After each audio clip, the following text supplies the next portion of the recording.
देखो यार, अगर तुम लोग AEW के हार्डकोर फैन हो तो ये वीडियो होने वाली गए, क्योंकि गाइज AEW के अगले पेपर व्यू ऑल आउट के ऊपर टोनी खान ने पहला मैच कंफर्म कर दिया है।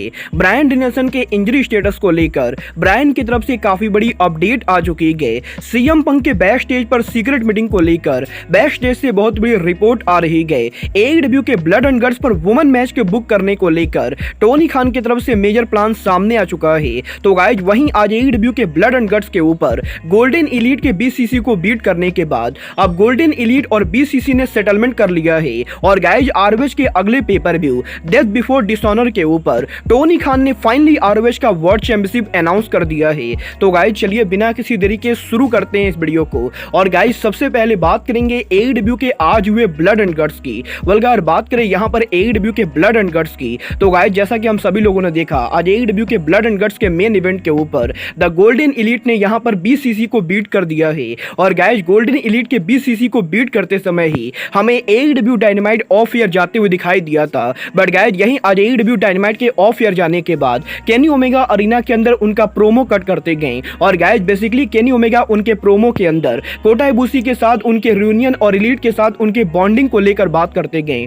बट गाइज यहीं केनी ओमेगा के इस प्रोमो के अंदर केनी ओमेगा BCC की जमकर तारीफ करते गए। और गाइज केनी ओमेगा ये कहते गए कि अगर BCC चाहे तो केनी ओमेगा इस राइवलरी को और भी काफी लंबा ले जा सकते गए। बट गाइज यहाँ पर केनी ओमेगा को नहीं लगता है कि अब यहाँ पर BCC या फिर एलीट किसी को कुछ भी प्रूफ करने की जरूरत है। और गाइज इसीलिए केनी ओमेगा यहाँ पर BCC के मेंबर्स के साथ हैंडशेक करके इस पूरे राइवलरी को ओवर करना चाहेंगे। और गाइज यहाँ पर मजेदार बात तो यह है कि केनी ओमेगा के हैंडशेक ऑफर करने के बाद जॉन मॉक्सली केनी ओमेगा से हैंडशेक करते गए। और गाइज यहाँ पर AEW डायनामाइट के ऑफ एयर जाने के बाद हमें यहाँ पर एलीट और BCC के बीच में एक बहुत ही बढ़िया हैंडशेक जेस्चर देखने को मिला। और गाइज जिस तरीके से डायनामाइट के ऑफ एयर जाने के बाद एलीट और BCC के बीच में सेटलमेंट हुआ है, उसके बाद ये चीज तो पूरी तरह से क्लियर हो चुकी है कि AEW के अंदर अब यहाँ पर एलीट और BCC की राइवलरी नहीं होगी। और गाइज AEW के अंदर पिछले 6 महीने से एलीट और BCC के बीच में जो भी चल रहा था वो AEW के ब्लड एंड गट्स पर ओवर हो चुका है।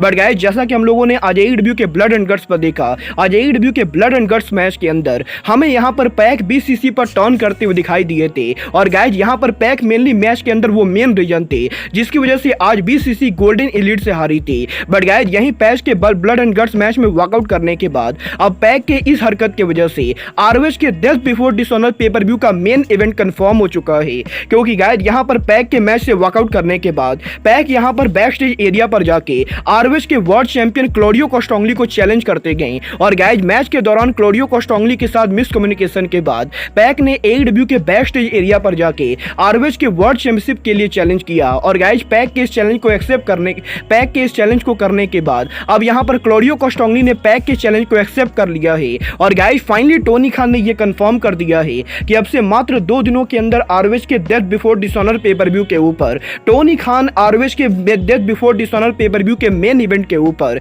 पैक और क्लॉडियो कोस्टोंगली के बीच में ROH का वर्ल्ड चैंपियनशिप मैच कराने वाले गए। और गाइज पहली बार ROH रेसलिंग के अंदर पैक यहाँ पर पेपर व्यू को मेन इवेंट करेंगे। गाइज देखना बहुत ही दिलचस्प होने वाला है कि पैक क्लॉडियो कोस्टोंगली को के वर्ल्ड चैंपियन बनते हैं या नहीं। और गाइज जहां तक बात रही AEW के आज हुए ब्लड एंड गट्स शो की, तो गाइज जैसा कि हम सभी लोगों ने देखा, आज AEW के ब्लड एंड गट्स के ऊपर हमें यहाँ पर DMD ब्रिट बेकर एक्शन में देखने को मिली थी। और गाइज 2 घंटे के AEW के शो के ऊपर हमें यहाँ पर वुमेन डिवीजन की तरफ से मात्र 2 मिनट का मैच देखने को मिला। बट गाइज यहीं अब AEW के बैक स्टेज से रिपोर्ट आ रही है कि AEW कंपनी ओरिजिनली आज AEW के ब्लड एंड गट्स के ऊपर कोई भी वुमेन मैच बुक नहीं करने वाली थी। बट गाइज क्योंकि यहाँ पर टोनी खान को ऐसा लगा कि अगर वहां पर वो शो के ऊपर कोई भी वुमेन मैच को बुक नहीं करते गए तो गाइज AEW के फैन और सोशल मीडिया के ऊपर AEW कंपनी को क्रिटिसाइज किया जाएगा। और गाइज यहाँ पर बेसिकली ट्रोलर से बचने के लिए टोनी खान ने AEW के डायनामाइट शो के ऊपर मात्र 2 मिनट का AEW का वुमेन डिवीजन के मैच को बुक किया, ताकि टोनी खान को काउंटर करने का यह मौका मिलेगा कि उन्होंने AEW के अंदर वुमेन डिवीजन को भी चांस दिया है। गाइज मैं यहाँ पर टोनी के इस डिसीजन से पूरी तरह से एग्री करता हूँ। बट गाइज जहां तक बात रही टोनी खान के मैचेस को बुक करने की, तो गाइज फाइनली यहाँ पर अब टोनी खान ने AEW के अगले बड़े पेपर व्यू ऑल आउट के ऊपर एक बड़ा मैच कंफर्म कर दिया है। AEW के all out AEW company Wembley stadium में ऑल इन करने वाली है। गाइज यहाँ पर फाइनली अब टोनी खान कर दिया है कि AEW के इस हफ्ते के रैम्पेज शो के ऊपर Tony Khan royal rampage battle royal करने वाले गए। और और गाइज यहाँ पर इस बैटल रॉयल को जो भी रेसलर जीतेगा वो यहाँ पर AEW के अंदर AEW के TNT चैंपियनशिप का नंबर 1 कंटेंडर बनेगा। और गाइज यहाँ पर ये TNT चैंपियनशिप की नंबर 1 कंटेंडरशिप और कहीं नहीं बल्कि ऑल आउट पर डिफेंड होने वाली है। और गाइज कल यहाँ पर AEW के रैम्पेज शो के ऊपर जो भी यहाँ पर उस बैटल रॉयल को जीतेगा वो AEW के ऑल आउट के ऊपर AEW के TNT चैंपियन लुचासोरस को चैलेंज करेगा।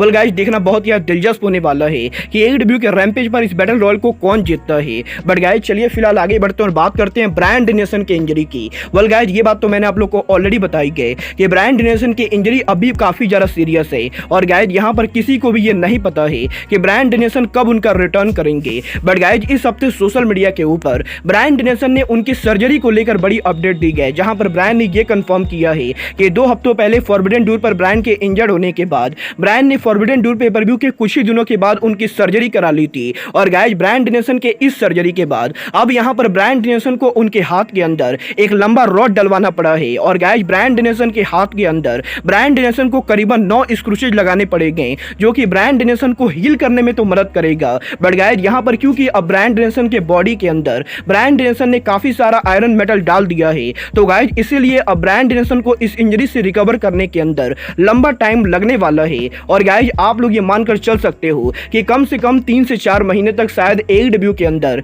ब्रायन डेनियल्सन कंपीट नहीं करेंगे। वेल गाइज देखना बहुत ही दिलचस्प होने वाला है कि क्या AEW के ऑल इन पेपर व्यू के ऊपर ब्रायन डेनियल्सन अपीयर होते हैं या नहीं। बट गाइज चलिए फिलहाल आगे बढ़ते हैं और बात करते हैं AEW के secondary TV show AEW collision की। वेल गाइज ये बात तो हम सभी लोगों को मालूम है कि AEW कोलिजन के बिगेस्ट सुपरस्टार और कोई नहीं बल्कि CM पंक है। और गाइज इस चीज को लेकर भी काफी सारी रूमर चल रही है कि CM पंक AEW के लॉकर रूम को लीड कर रहे गए। और गाइज AEW कोलिजन के लॉकर रूम पर वही होता है जो CM पंक करवाना चाहते गए। बट गाइज यहीं इस हफ्ते अब AEW कोलिजन के बैक स्टेज के ऊपर CM पंक के लॉकर रूम मीटिंग को लेकर बड़ी अपडेट आ चुकी है, जहां पर इस हफ्ते AEW के बैक स्टेज से रिपोर्ट आ रही है कि AEW के कोलिजन शो के ऊपर 2 हफ्तों पहले CM पंक ने एक बैक स्टेज मीटिंग की थी, जहां पर CM पंक के इस मीटिंग के अंदर CM पंक AEW के लॉकर रूम को लीड कर रहे थे। और गाइज यहां पर CM पंक के इस मीटिंग के अंदर टोनी खान के साथ साथ AEW कोलिजन के कुछ टैलेंट भी मौजूद थे। और गाइज बेसिकली यहां पर CM पंक के इस मीटिंग के अंदर